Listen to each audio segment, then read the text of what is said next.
Meus irmãos, a paz do Senhor Jesus e uma boa noite. Nesta noite estamos iniciando mais um vídeo e a respeito centrado no estudo bíblico das informações maiores, inspiradas, divina, revelada ao nosso coração, que é Palavra de Deus.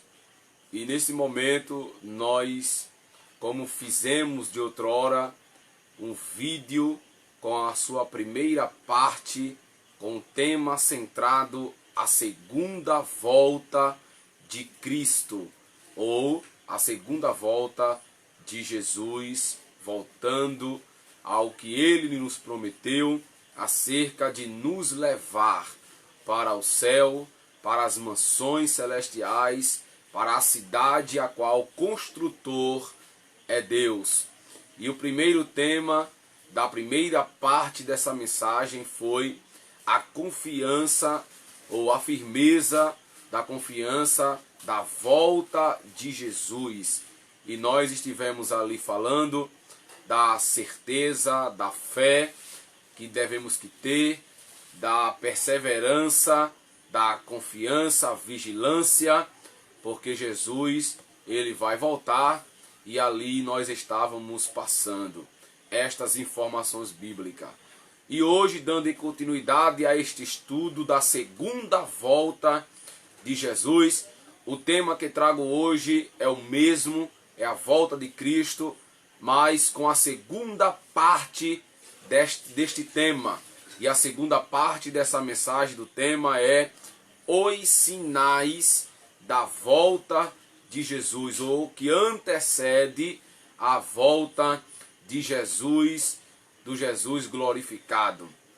E claro, nós explicamos que Jesus vai voltar, e hoje a volta de Cristo, falando mais uma vez, excederemos aos sinais. Porque os sinais é necessário ser mostrado de acordo com a Bíblia, porque Jesus ele mostrou. Jesus ele falou de sinais. Jesus especificou sinais que vão acontecer e que tem que acontecer e que breve irão acontecer, mas que a volta dele é certa. E os sinais também eles são possíveis declarar e revelar, porque muitas pessoas não entendem sinais da Bíblia e pensam que os sinais bíblicos da palavra de Deus, qualquer sinal é qualquer evidência da volta de Jesus. Mas eu sou Diogo Nunes, Diogo Costa, e no meu canal oficial estou abordando este tema para que muitos entendam os sinais que Cristo falou, de que a Bíblia revela, e diante destes sinais, deste cenário, nós entendermos a profecia bíblica acerca deste tema. E para isso, mais uma vez, vou abrir a Bíblia no Evangelho conforme escreve Mateus, aonde é inserido o texto deste tema, não é? E o texto é o capítulo 24, que é a continuidade, não é, deste tema da segunda volta de Jesus. Capítulo de número 24 e o versículo de número 3. Não vamos ler os primeiros versículos, porque lemos outrora, não é, no começo deste vídeo. E o 3 é o abordamento justamente da pergunta dos discípulos e a firmeza da resposta de Jesus, concluindo os sinais. Diz a Bíblia: e estando assentado no Monte das Oliveiras, chegaram-se a ele os seus discípulos, em particular, dizendo: dize-nos, quando serão essas coisas, e que sinal haverá da tua vinda e do fim do mundo?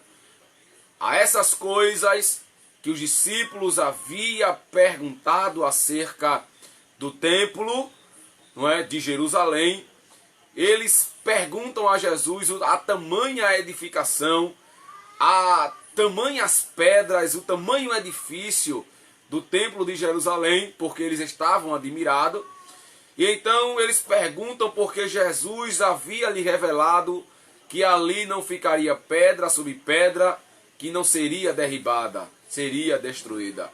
E os discípulos então querem entender qual este sinal que Cristo está dizendo vai acontecer.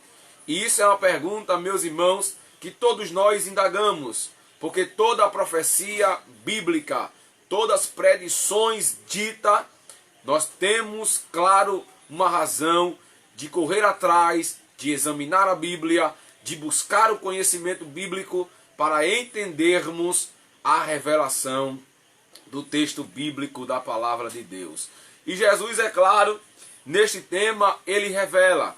E é claro, queria mostrar, além destes supostos sinais, que é verídico, não é? Que é verdadeiro, também tem um sinal a qual depois em outro vídeo nós abordaremos. É sobre a apostasia. Nós entraremos em outro vídeo na parte 3 acerca da apostasia. E inclusive a apostasia também é um sinal da volta de Cristo. Pois bem, meus irmãos, os sinais que revelam a volta de Cristo está evidente, porque o versículo de número 4, Jesus revela. Jesus respondendo disse-lhes: acautelai-vos, que ninguém vos engane, porque muitos virão em meu nome dizendo, eu sou Cristo, e enganarão a muitos. E ouvireis de guerras, de rumores de guerras. Olhai, não vos assustei, porque é mister que isso tudo aconteça, mas ainda não é o fim. Porquanto se levantará nação contra nação, e reino contra reino, e haverá fomes, pestes, terremotos em vários lugares. Mas todas essas coisas são princípio das dores. E então vos hão de entregar para serdes atormentados, e matar-vos-ão, e sereis odiados de todas as gentes por causa do meu nome. Dizendo isto, Jesus. Meus irmãos, acerca do final dos tempos, acerca dos sinais que antecederão a volta de Cristo, inclusive ao que dizemos a apostasia, não é?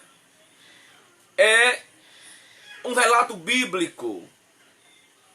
E que vale dizer que as palavras do nosso Salvador é infalíveis, porque ele anunciou evidentemente esses fatos, que são sinais que vão acontecer antes de ele voltar, de ele regressar. E esse relato bíblico descrito por Jesus, não é? Ele é falado como sinais. Ele é apresentado como sinais. E os sinais são evidentes, que mostram, que revelarão, não é? Ao ponto de sabermos que, trazendo estes sinais fantásticos, não é? Sinais de terrores, sinais de manifestações, é a apresentação de que nós vemos e que Jesus está próximo. A Bíblia diz, escrito, né, como disse por Jesus, nós vemos ao versículo de número 5, quando Jesus diz, porque muitos virão em meu nome. Abordaremos esse tema. Muitos virão em nome de Jesus, em nome de Cristo. O versículo 6 deste capítulo fala de guerras, de rumores de guerra. Rumores de guerras. Fala disto. O versículo 7 diz das nações, de reinos, e que eles se levantarão uns contra os outros. Contra os outros. E a pausa aqui que Jesus dá sobre guerra, sobre rumores de guerras. As nações se levantarão contra nações. Os reinos de impérios de nações se levantarão contra outros reinos. Isso são sinais que Jesus falou e que está ou se cumpriu, ou que ainda está se cumprindo. E guerra, rumores de guerra são dolorosos. Isso é chamado, sabe por quê? Porque é espantoso. E isso é dito por Jesus. Não é por raiz teológica, não é por teólogo, é por Cristo. Guerras, rumores de guerras, é princípio das dores. Por que princípio das dores? Porque guerra trará mortes. E estes sinais, claro, sobre este levantamento de guerra de nações, reinos, Jesus, quando falou esta evidência profética, a terra presenciou isto, meu irmão. A terra presenciou isto, igreja do Senhor. A terra presenciou esta guerra, este rumor. A nação se levantou contra a nação, quando o reino se levantou contra outro reino. Jesus, quando disse isto, descrevendo nas palavras de Cristo por Mateus, ele diz: guerras, haverá rumores de guerras, haverá nação que se levantará contra nação, de um reino grande se levantar contra outro reino. Isso são princípio das dores. Isto é uma pausa para nós meditarmos. A terra presenciou esta guerra, a guerra que houve e rumores de guerra que foram presenciados pela terra. Aconteceu, meus irmãos, primeiro ponto para nós explicarmos. Guerra significa coisas de batalha, de domínio de poder. Guerra significa encontro, confronto de nações, confrontos de império, confrontos de reino, confrontos de nações, aonde todas elas se unem para confrontarem uma com as outras e fazerem guerras. Na época do século de 1914 a 1918, houve um conflito que a terra presenciou, envolvendo este grande conflito de guerra de nações. Isso foi chamada a Primeira Guerra Mundial. A Primeira Guerra Mundial que a terra presenciou foi quando as nações, foi quando os poderes dos reinos, os poderes dos impérios fizeram neste período uma guerra, um grande conflito, uma grande tempestade de morte, de guerra que houve nesta época. Esta guerra abalou e até chegou ao conhecimento de todos os séculos desta fama da Primeira Guerra Mundial. Essas guerras envolvem ao texto bíblico e os rumores de guerras, porque houve guerras, muitas guerras depois de Cristo. Inclusive também isto faz lembrar que houve a Segunda Guerra Mundial. Isso descrita no ano em 1939 ao ano de 1945. Esta guerra destruiu nações, destruíram impérios. Esta guerra trouxe morte extinta de reinos. Que guerra profunda ainda houve neste período. Esta guerra, meus irmãos, houve, e quando isso faz lembrar ao versículo de número 7, porque diz a Bíblia: porquanto se levantará nação contra nação, reino contra reino. Estes reinos, estas nações brigaram em poder de guerra. Estas duas guerras foram a guerra fundamental da civilização humana e faz parte do conceito bíblico.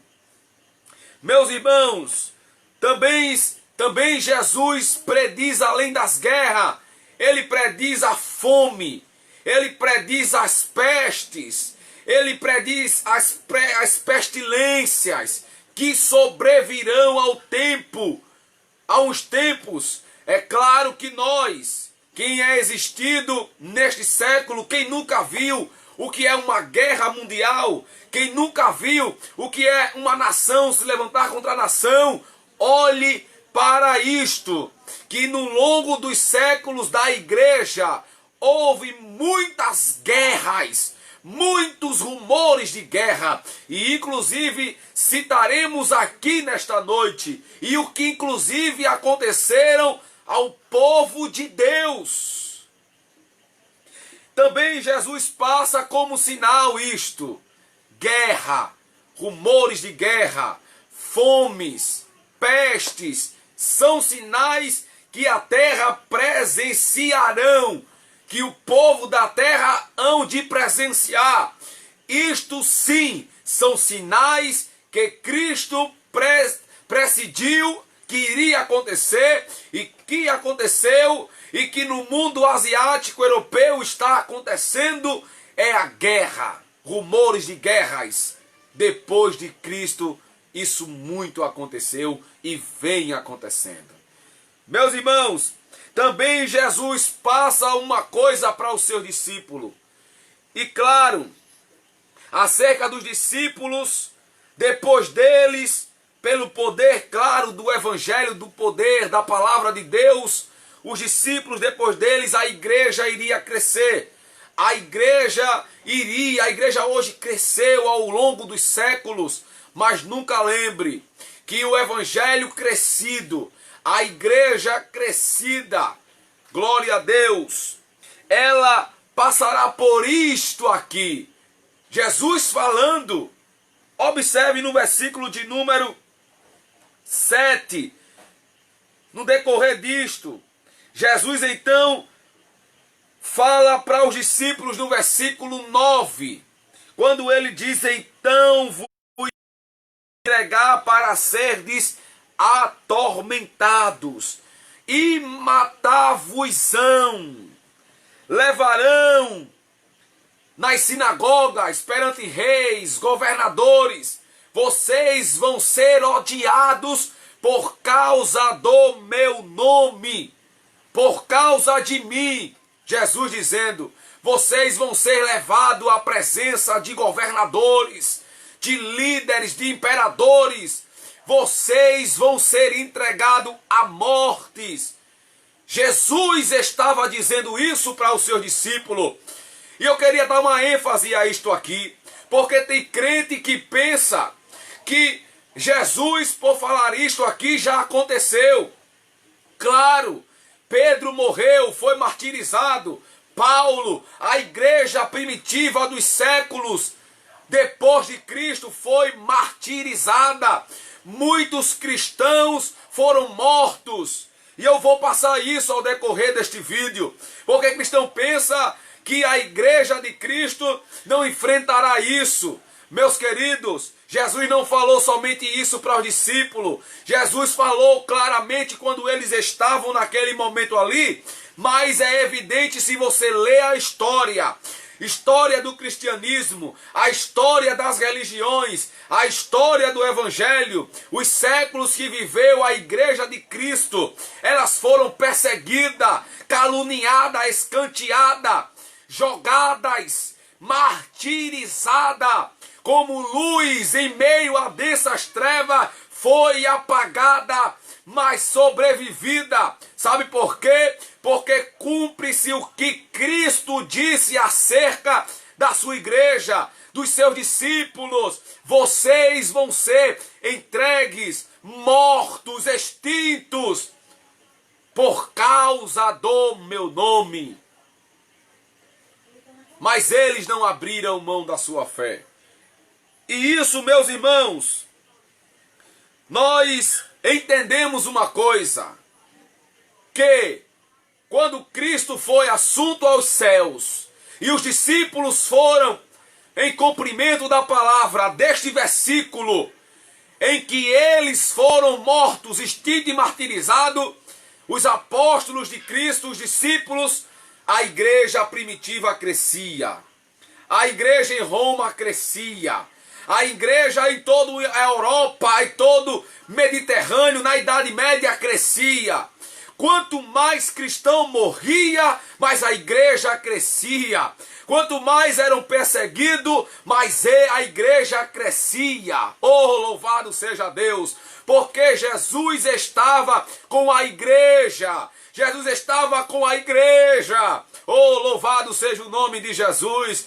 A igreja crescia. Oh, aleluia. Quanto mais matava cristão, a igreja crescia. Quanto mais martirizava irmãos nossos na fé, que não víamos, mas que conhecemos pela história, a igreja crescia, o evangelho crescia, o evangelho se expandia. E porque isso era propósito, chegou a nós este evangelho, e não é diferente se morremos pela igreja, ou melhor, como igreja, se morremos em nome da fé, em nome de Cristo, isso é coisa de Deus, irmão. Sabe por quê? Porque a Bíblia diz, na vossa paciência é que a salvação está guardada da vossa alma. Meus irmãos, então tudo isto nós vemos Jesus predizendo aos discípulos naquele momento. Talvez a mente dos discípulos dizia, eu vou morrer. Eles não sabiam como iria morrer, mas em sua mente, vou morrer por causa de Cristo. Vai perder a vida se for preciso. Mas nem o santo chegou à glória sem as asas da humilhação. Eu queria deixar esse ponto para falar depois acerca. Aleluia! Glória a Deus! Mas eu queria falar no versículo de número 2 deste texto de Mateus e dessa predição de Cristo acerca do templo de Jerusalém. Versículo de número 2 do capítulo 24. Mateus nos diz, Jesus, porém, disse, não vede tudo isto? Em verdade vos digo, que não ficará aqui pedra sobre pedra que não seja derribada. Nós iremos aprender agora pela palavra de Deus este versículo. Meus irmãos, quando Jesus diz isto no capítulo 24, do verso 2, essa predição, predita por Cristo, acerca da destruição da pedra sobre pedra, e que o templo seria destruído, extinto, a destruição também do templo, não só do templo, mas do cerco de Jerusalém, ou melhor, da sua desolação sombria. Jesus, ele falou no capítulo 24 de Mateus, versículo 2, acerca desta destruição, e ele mesmo lamentou acerca disso. Jesus disse assim, não, está vendo isso, Pedro? Está vendo isso, Tiago? Está vendo isso, João? Está vendo isso, outro Tiago, filho de Zebedeu? Está vendo isso aí, meus apóstolos? Não ficará pedra sobre pedra, que não seja derribada. Quando Jesus saiu daquela cena, sua vida continuou no ministério. Mas, veja comigo, meus irmãos, no capítulo de número 19 de Lucas. Capítulo 19 de Lucas. e o versículo de número 41. Veja como a Bíblia descreve novamente. Guarde isso. Jesus havia predito: não ficará aqui pedra sobre pedra que não seja derribada. O templo, Jesus dizendo, vai ser destruído. E Jerusalém será cercada, porque não há destruição sem um cerco. Jesus, então, novamente reafirma esta palavra, e agora diferente. Ele estava com os discípulos e agora ele está só. E ele lamenta isto novamente. Veja comigo no capítulo 19, versículo de número 41. A Bíblia nos diz: e quando ia chegando, vendo a cidade, chorou sobre ela. Jesus tinha saído de cena quando ele estava ali no sermão profético. Tá certo? Com os discípulos. Ele seguiu o ministério. Mas ele novamente foi comovido para olhar para Jerusalém e predizer novamente o que estava posto a vir sobre ela. E ele diz, versículo 42, dizendo: ai,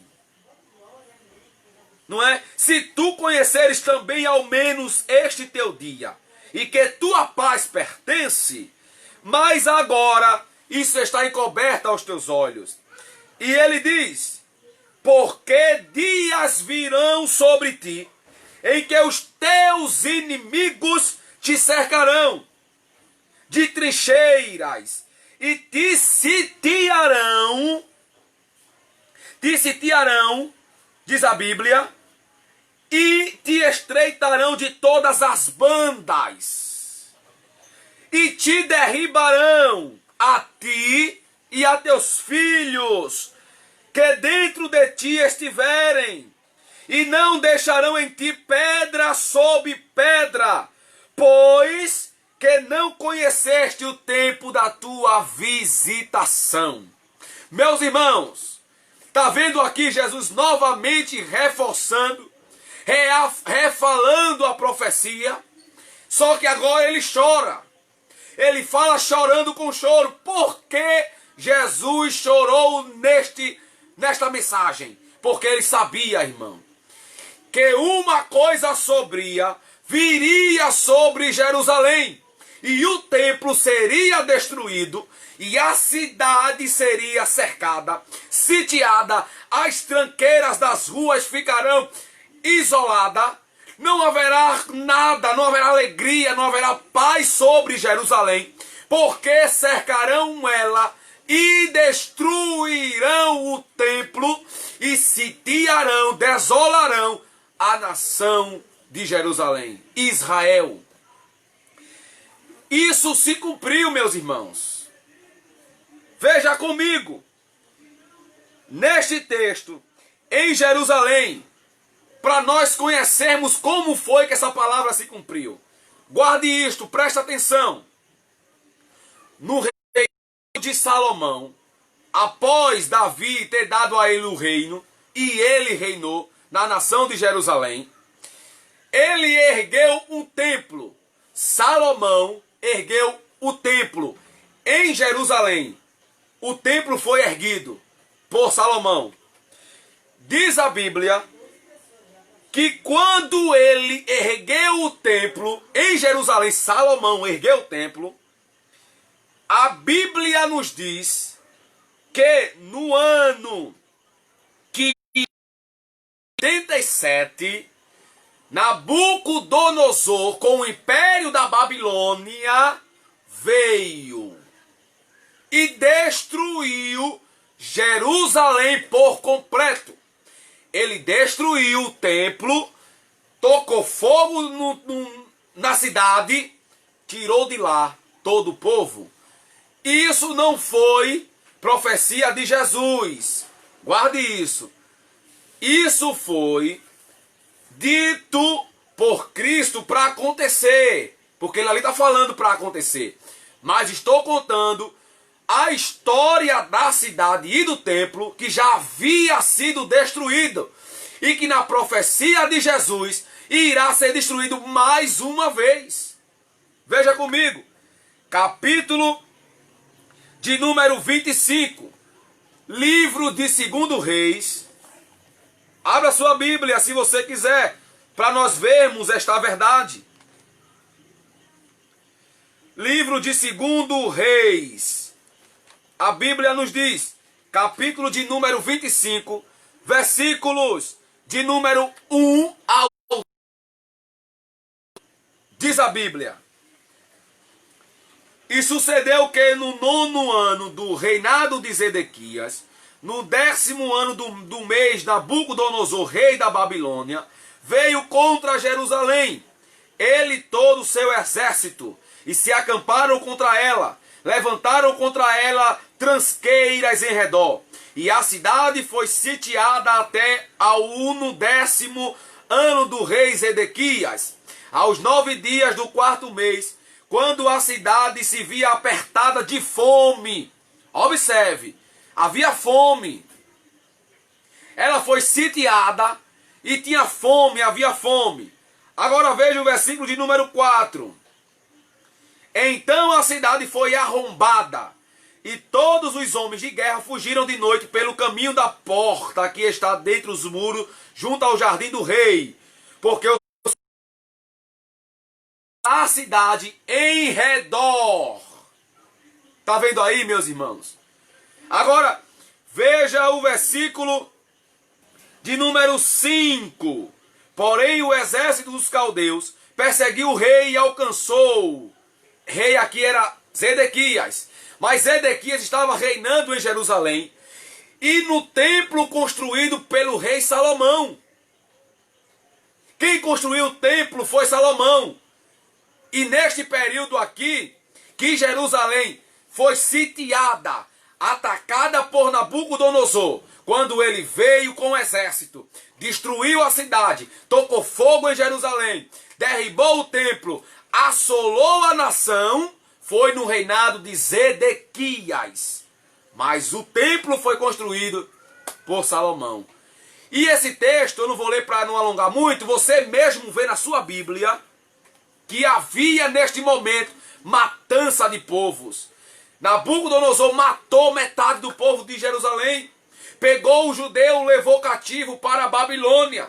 A cidade ficou tocada de fogo, a cidade veio fome, veio peste, ficou um deserto Jerusalém, porque Nabucodonosor destruiu toda a nação de Israel. Quando ficou desolada, foi uma tristeza para o povo de Deus, meus irmãos. Porque vê o templo destruído, vê fome na nação, vê a peste assolando. As mulheres grávidas que amamentavam estavam tristes. Os jovens não sentavam mais nas portas do templo. Havia peste em toda a nação. O povo estava vivendo uma calamidade terrível. Os judeus serviram de escravos. Metade do povo morreram a fio de espada. Nabucodonosor levou o povo para a Babilônia em cativeiro. Tudo isso é o que, meus irmãos? Sobre Jerusalém foi uma grande aflição, uma grande tribulação terrível para o povo. É tanto que nas portas de Jerusalém, Jeremias chora, porque era uma grande aflição para o povo. Que tribulação terrível sobre a nação sobreveio. Tudo isso contra o povo de Deus.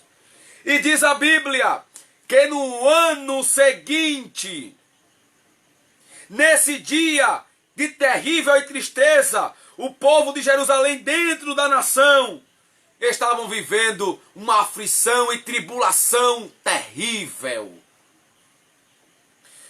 A Bíblia diz que depois que Nabucodonosor fez tudo isso com a nação, no reinado do rei Artaxerxes, e Neemias botou no seu coração para reconstruir o muro, a cidade, o templo, as portas do templo. E neste período não foi só Neemias, foi Neemias, Zorobabel e Esdras. Eles subiram para Jerusalém vendo a cidade destruída e o templo, eles reergueram os muros. Eles levantaram, ou melhor, eles trabalharam na reconstrução. Eles não construíram o templo, eles reconstruíram. Ou seja, eles levantaram o muro, botaram porta. A nação de Jerusalém, novamente, eles estavam erguendo a nação. A parte profética de Daniel, da reconstrução das 70 semanas profética, de que o templo seria reerguido, não começou no Messias. Começou em Neemias. A ordem do templo começa em Neemias, para a reconstrução do templo. Meus irmãos, neste tempo ele construiu o muro que estava destruído, as portas. Ele levantou na nação o templo, reconstruiu o templo, levantou a nação. Isso foi terrível para Jerusalém. Sua história ainda continua. Diz a Bíblia que o templo reconstruído, a nação novamente reconstruída por Neemias, Zorobabel, Esdras e a equipe dos judeus, a Bíblia diz, depois o novo templo foi reconstruído. Nesta nova reconstrução de Neemias e o templo reconstruído, veio Herodes o Grande. Herodes, aquele Herodes da Bíblia, que Mateus, Marcos, Lucas descreve, que ele mandou matar as crianças recém-nascidas no tempo do nascimento de Cristo. Vocês lembram? É este Herodes. Este Herodes, ele reconstruiu o muro, ou melhor, o templo. Neemias fez a metade da obra. Levantou portas, muro, reergueu a nação, mas ainda faltava mais. Então, o rei Herodes, ele foi e reconstruiu. Deu um reparo total. O toque final, quem deu foi Herodes. Ele reconstruiu o templo. Quando Jesus nasceu, segundo a profecia do anjo e segundo a palavra do Senhor, Jesus, quando nasceu, o templo de Jerusalém estava erguido. Ele nasceu em Belém da Judeia, e na Judeia, aonde habitava o rei Herodes o Grande, o templo de Jerusalém, para quem não conhece, a Judeia ficava próximo de Jerusalém. A leste de Jerusalém ficava a Judeia, mais perto Belém, aonde Jesus nasceu. E ali habitava este rei, esse tetrarca, Herodes. Ele reconstruiu o muro, deu reparo, o toque final na nação de Jerusalém, em Israel, e levantou o muro. Ele sabia que havia nascido Jesus, chegou ao seu conhecimento. Ele manda matar todas as crianças. O templo de Jerusalém e a nação de Israel está construída. Meus queridos, só que quando Herodes mandou matar as crianças, ele depois morreu. E a hierarquia começou, não é? Jesus inicia com 30 anos seu ministério e o templo de Jerusalém está erguido. Herodes o Grande havia morrido. Havia outro rei reinando no lugar de Herodes. Jesus, este Jesus, o Filho de Deus que se manifestou, que escolheu discípulos, apóstolos, que multidões lhe seguiam, ele, no tempo de Cristo, Jerusalém estava erguida, os muros estavam levantados de pé.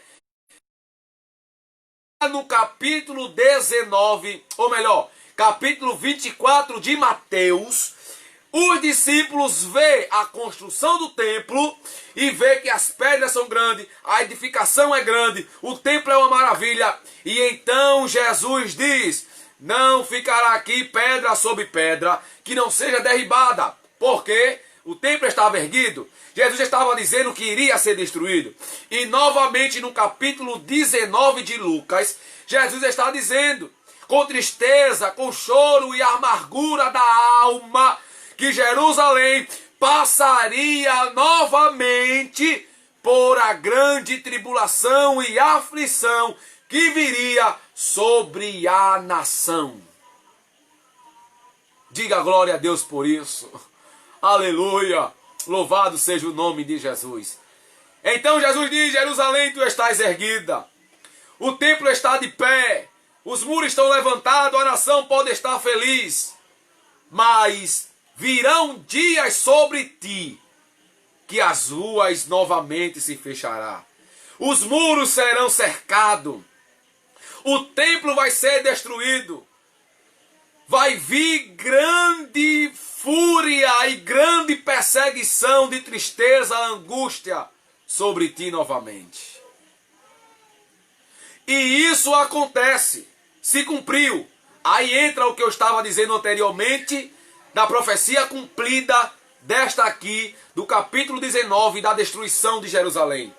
Acontece no ano 70 depois de Cristo, quando Cristo morreu, ressuscitou, foi para o céu.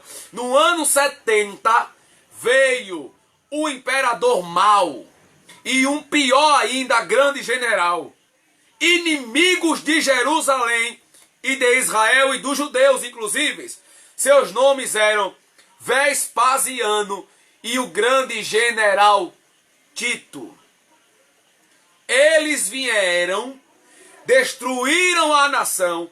Irmãos, mataram mais ainda do que tinham matado Nabucodonosor. Destruíram novamente o templo. Acabaram com a nação de Jerusalém.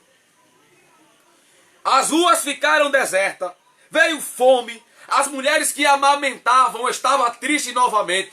Tudo se repetiu de acordo com o que se repetiu nos tempos de Esdras, Neemias e Zorobabel, quando Jerusalém foi destruída. Esta é a segunda destruição eminente sobre a nação. E agora no ano 70, por general Tito e o imperador Vespasiano, que matou judeus com força, irmão. Destruiu a nação novamente. E aí se cumpre o que Jesus falou. Este é o cumprimento bíblico da parte de Cristo. Esta predição se cumpriu. É claro que não está na Bíblia, mas a história do cristianismo. Irmãos, tem pessoas que pensam que a história é conto de fada. Não, eu não vou por história. Não, eu não vou porque homens dizem, irmãos. A história é um instrumento que Deus usa para a revelação do cristianismo.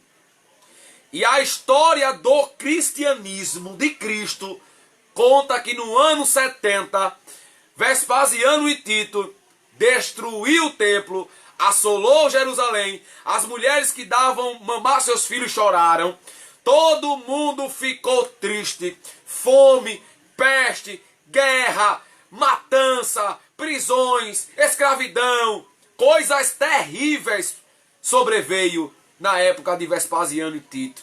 Quando Jesus profetizou isso aí, aconteceu. Meus irmãos, no ano entre 70 a 79, no governo de Vespasiano, ele meteu espada para cima dos judeus. Degolaram os judeus, mataram os judeus, extinguiram os judeus, destruíram a nação. Irmãos, foi coisa horríveis. E era o povo de Deus. Ou você não lembra que Salomão era rei e Israel é o povo de Deus? Ou você não sabe biblicamente que a nação de Israel é o povo escolhido? E que as bênçãos de Abraão não só atingem aos gentios, mas abrange a judeus, gentios, israelenses, gregos, bárbaros, enfim, a todos. A graça e a fé proferida de Abraão, das bênçãos, é a todos que envolve a fé em Jesus. E mesmo assim, sendo povo de Deus, nação de Deus, aonde Deus habitava, aonde Jesus estava predizido, eles passaram por isso. Grande tribulação, grande aflição, grande destruição iminente. É porque muitos não conhecem a história do cristianismo. Mas se você elevar a sua mente a essa história, você se arrepia, irmão, de ver o que aconteceu com o povo. Pegaram os judeus e degolaram a espada. Arrancaram, meus irmãos, isso é sério. Pegaram os pais da igreja. Pais que significa não é porque eles são cabeça, o cabeça é Cristo. Jesus é a essência da igreja, ele é a pedra da firmeza da igreja, ele é a cabeça da igreja. Mas os pais da igreja, eu quero dizer, os pais que cuidaram da igreja, da doutrina, seguiram Cristo fiéis, seguiram a doutrina de Cristo. Eles, muitos deles, foram arrancados em intestino. As cabeças eram decepadas. Seu corpo era rasgado ao meio pela espada. Sua cabeça era arrancada. Eles eram lançados em fogos. Eles eram jogados para os leões comerem eles vivos. Quem eram estes homens, irmãos? Quem era este povo, irmãos? Eles eram somente povo de Deus? Ou era a igreja de Cristo no contexto geral espiritual, irmãos? Então por que, se vier perseguição ou grande tribulação e aflição no mundo hoje, se a igreja passar por este período, qual será a diferença, irmãos? Se no contexto histórico do cristianismo, a igreja de Cristo foi martirizada, perseguida, morta, extinta pelos inimigos. Eu me arrepio, a minha alma chora ao lembrar disto. Deus poderia livrar este povo, irmãos, mas Deus não livrou. Ao contrário, muitos deles eram homens santos de Deus, mas enfrentaram seu martírio, morreram pelo amor do evangelho. E muitos hoje, então eu vou dizer, irmão, eu vou dizer com convicção aqui. Muitos hoje querem esperar um arrebatamento fácil. Uma vinda fácil, da parte de Cristo. Enquanto todo o contexto bíblico, inclusive bíblico, diz que toda a igreja de Cristo era perseguida, martirizada e morta. Para eles era o quê, irmãos? Era a grande tribulação sobre ele, meus irmãos. Eu não estou afirmando aqui contrário à raiz teológica. Não, mas eu estou falando no contexto geral bíblico. E você conhece isso. Eu queria deixar um texto aqui muito claro. Em Hebreus. Fugindo um pouco do raciocínio, porque Deus tocou no meu coração esta palavra, irmãos. Mas veja em Hebreus,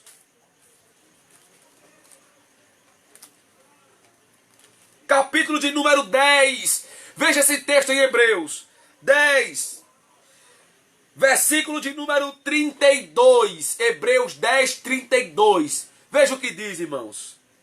Lembrai-vos, porém, dos dias passados, em que depois de seres iluminados, suportaste grande combate de aflição. Agora veja, em parte foste, olha só, irmão, espetáculos com vitupérios e tribulações, e em parte foste participante com que assim foram tratados. Porque também compadeceste dos que estavam nas prisões, em gozo permanente a expoliação dos bens, sabendo que vós mesmos tendes no céu uma possessão melhor e permanente. Ou seja, você sabe o que é que diz aqui, o que está dizendo? Os muitos que Hebreus está dizendo, é aqueles pais da igreja, é aqueles irmãos na fé que nós perderam para os leões na arena, quando os leões iam para cima e degolavam a sua cabeça, seu pescoço, mordiam sua barriga, suas pernas, seus braços, e trituravam os irmãos da igreja do primeiro século. E quando eles eram colocados pendurado em cruz, e as lanças transpassavam seu corpo. Para eles era o quê, meus irmãos?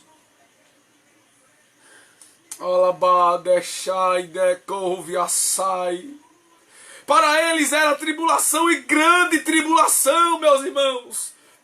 Grande tribulação é um período que a igreja de Cristo passou naquele século. Ninguém pode contestar o contrário disto.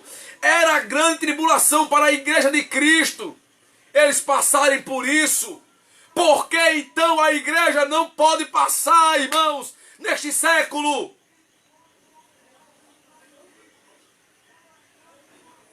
Por quê? E eu queria dizer novamente acerca disso.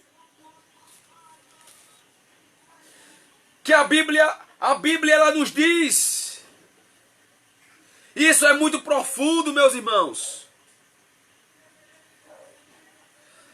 Olha o que é que diz o texto, mesmo ainda em Hebreus. Que eles foram jogados a leões. Está na Bíblia. Que eles serviram de espetáculos para muitos. Eles eram espetáculos para os inimigos. Quem era este homem, irmão? Que dizia no trono, assentado no império: quero que todo cristão seja morto. Quero uma perseguição contra cristão. Eu sou, olha irmãos, o governador dizia isso. Eu sou o vosso Deus do império. E quem se coloca no lugar de Deus não é contra Deus. Não é anti a Deus. Ou você não sabe que em grego, a palavra anticristo significa anti em grego, levantar-se contra, pôr-se no lugar, estar na posição de quem é. Em grego é assim a palavra anti. E Cristo é ungido, em grego. Então se o imperador sentasse no trono e dizia: eu sou o vosso Deus, como inclusive Vespasiano, Nero, antes de Constantino, outro imperador, que dizia: a divindade é minha, eu sou Deus e a minha divindade é que vocês me adorem. Irmãos, quem se coloca nesta posição é anticristo, é anti-Deus, é anti-Jesus, é enviado do maligno, de Satanás, do diabo.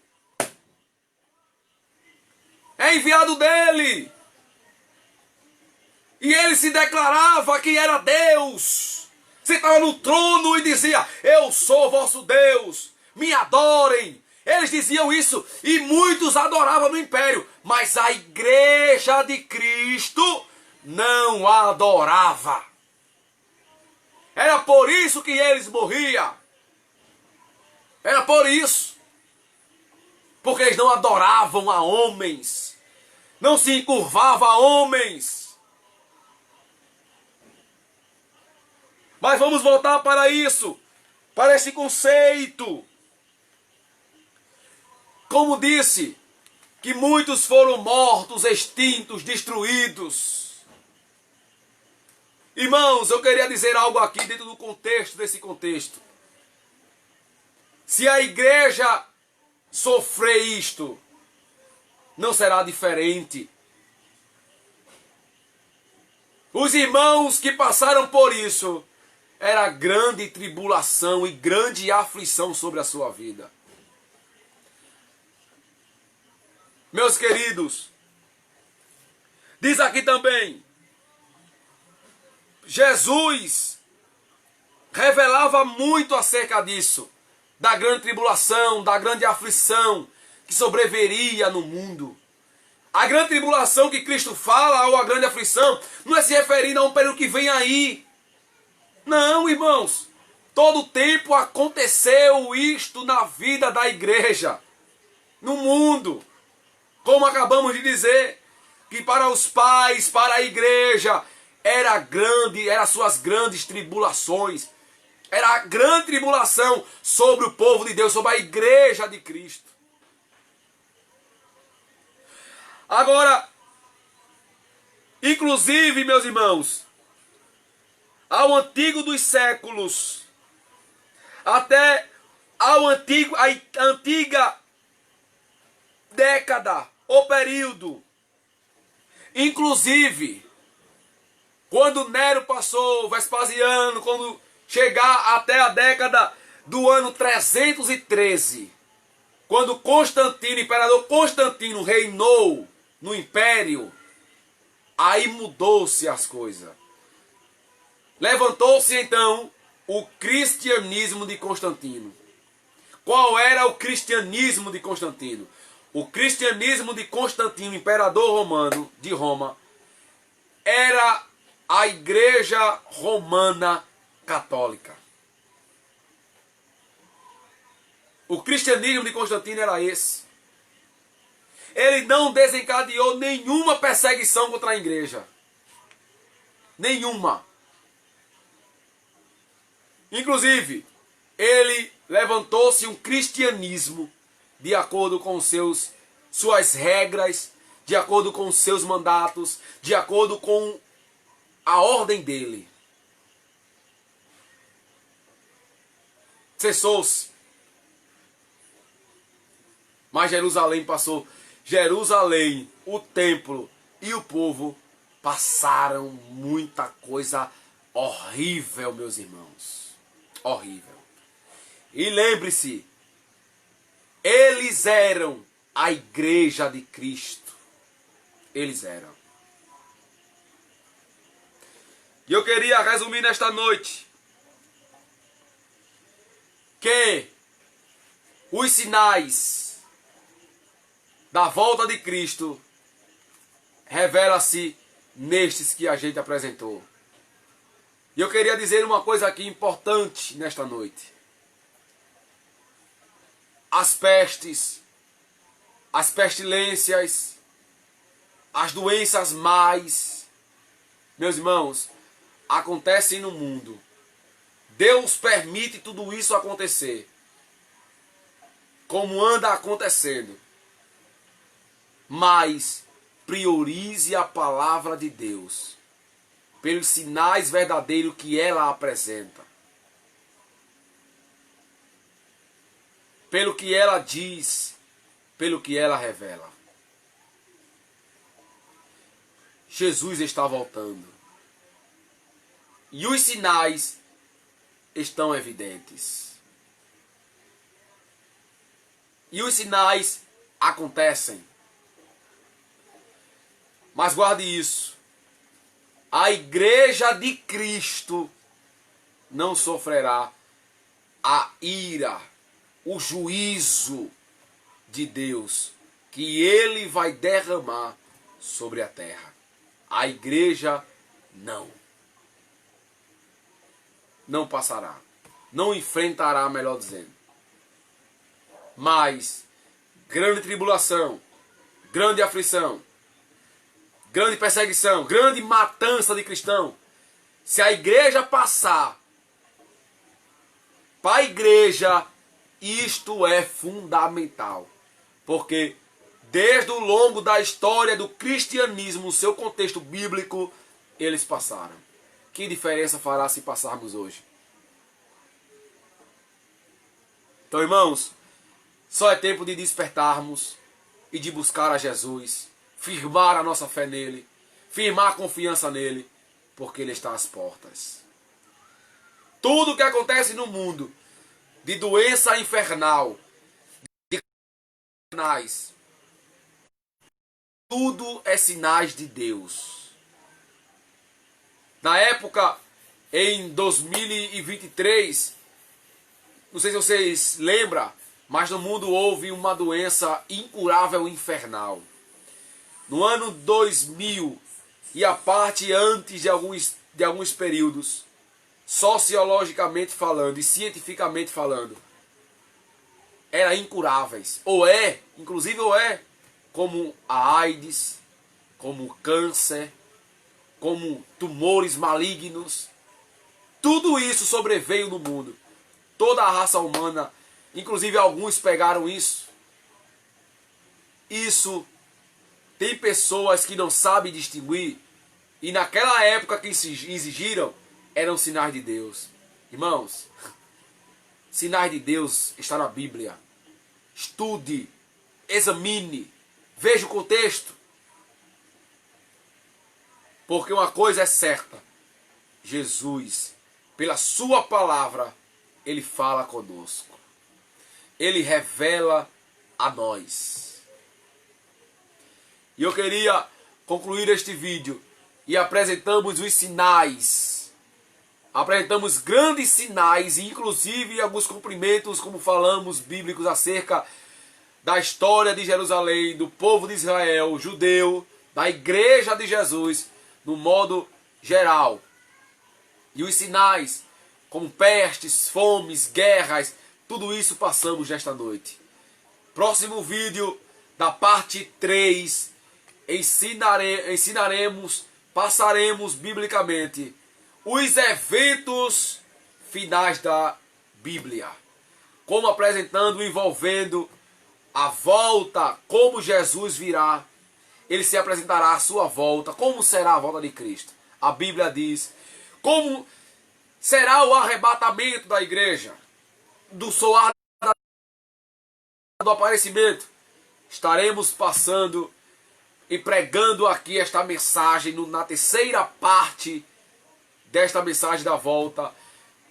O juízo final, bodas do Cordeiro, o dia glorioso e terrível do mundo. Glorioso, digo, para a igreja, e a perdição para o mundo, e o grande juízo do trono branco, Nova Jerusalém e o final de tudo, segundo a Bíblia Sagrada, Palavra de Deus. Amém? Então fique conosco, compartilha. Estamos aqui para falar de Jesus, explicar a Palavra de Deus. Coisa boa é que Jesus está conosco. Amém, meus irmãos? Pai do Senhor, um abraço.